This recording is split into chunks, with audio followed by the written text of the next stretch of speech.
we say besides what's going on in Michigan right now. I mean, in Michigan, if you buy a house, $23,000, $18,000, right? Buy a house, you get no running hot water, you get no heat, no air conditioning, you get no electricity. But if you drill for oil, if you drill for water, say you hit pay dirt, get that water. The government comes in, they get 80% of that water, then they bill you for it, and then you gotta pay the rest. You gotta pay the rest of it off with taxes. Does that sound like a fair trade to you? I don't know. I mean, I'm not the one doing fuzzy math here. All we can do is just give you what's happening. And as you know, Donald Trump supports eminent domain. Well, if this falls on eminent domain, when you gotta pay the government 80% of taxes for the water that you drill. So does that make sense to you? I don't know. Tell me, is that fuzzy math, or what do you call that? I don't know what to call it. Besides fuzzy math, fuzzy accounting. I don't know. In Detroit, people are, they're not paying their water bills. Right. And a lot of it is that there are areas in the city that they've literally demolished 4 or 5 city blocks. Right.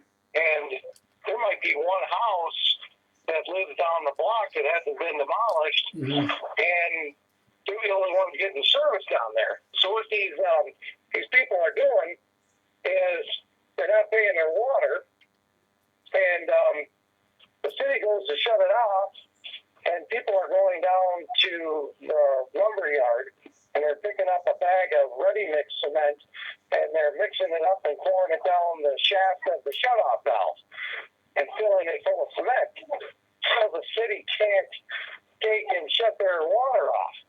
They got to come out with a tractor, and they got to dig all that up to get their water shut off. It's a horrible situation down there.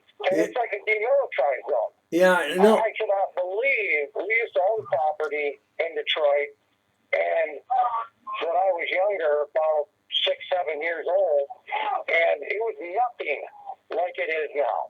Absolutely nothing. Yeah. There is barbed wire around the tops of party stores, so people don't climb up the building and go through the roof or get on buildings. I mean, literally, it is the most horriblest, rotten state.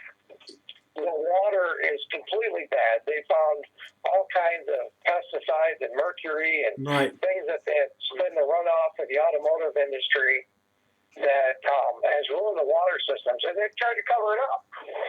And they've gotten busted at it. And, ever since Coleman Young, every single mayor has stole from the city, and they're putting mayors in jail. I mean, it's just horrible circumstances. I have a family member that is retired from the police department down there, and they don't even know if they're going to get their pension because they're filing bankruptcy. And it's just it's a horrible thing. And you can go down there, Mark, and you can literally buy a house for $1. Literally. Yep. Granted, you'd have to have it demoed, and some of these houses have asbestos in it, so you do have an expense, to clean off the property and stuff. But after you're done, you'll have a piece of property for $1. And the automotive industry is destroyed.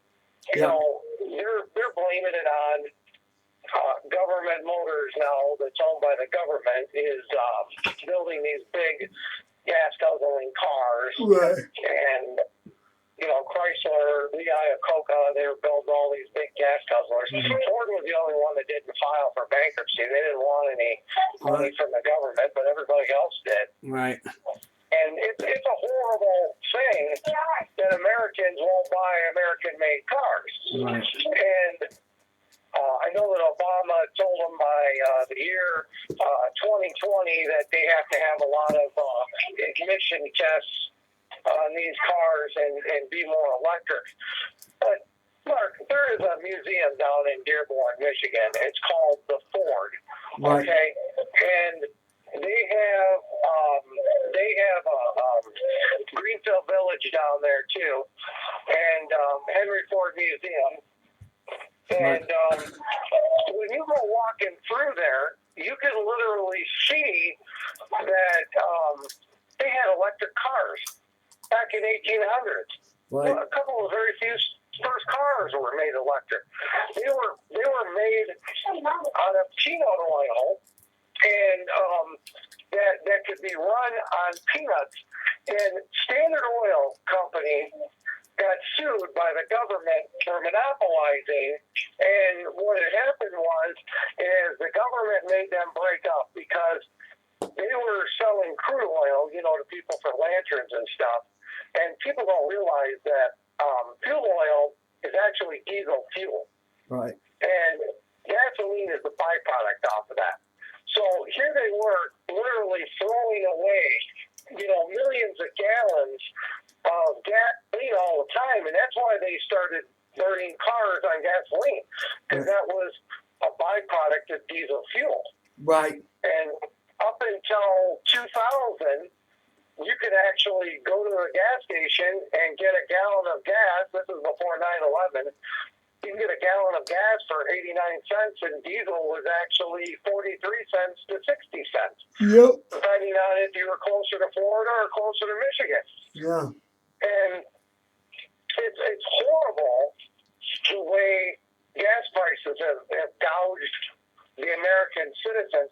We have got so much gas in this country. I mean, we'll never use it all. Billions and billions and billions of gallons of gas. And they do all this offshore drilling because they don't want to pay tax on it. Right. Because it really isn't in the country. It isn't in the state. How are you going to pay state tax on something that you're selling when it's pulled out of the ground in the middle of the ocean? So that's why they do a lot of that offshore drilling. And refineries haven't been renewed in decades, literally. I mean, there are refineries that are going and have been going for 80, 90 years. Right. And they haven't done nothing to them. Right. To make them, so really they haven't justified anything. And they're like the credit card industry. Gasoline is, people think that gas stations make so much money. And that isn't the truth, because gas stations make most of their money on snacks. It used to be a filling station, and then they changed it over to snacks and things like that. But, the gas companies are the ones that are raking in all this money. Yeah. And here they are going to the United States and saying, well, we need tax breaks. Exxon Oil, they wanted a $43 billion tax break.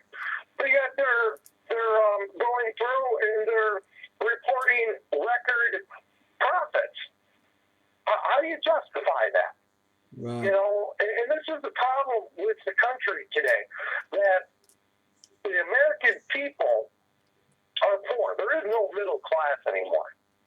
You are either rich or you are poor. And I don't care if you make $100,000 a year, you're poor. It costs a lot of money to raise a family. It costs a lot of money to buy things, and people have just learned to get by without it. Mm-hmm. And because gas has been so cheap, a lot more people are just taking that money and they're putting more food on their table. They're not going out, they're not driving around any more than they were. People aren't going to get duped into that no more. Right. Or, gas prices went down, I think we'll travel. No, gas prices are down. I think we might go out and do something nice local. But the problem with society is that here's a prime example of abomination care that they came out with. And a friend of mine had a job and he was working and stuff, and he changed jobs.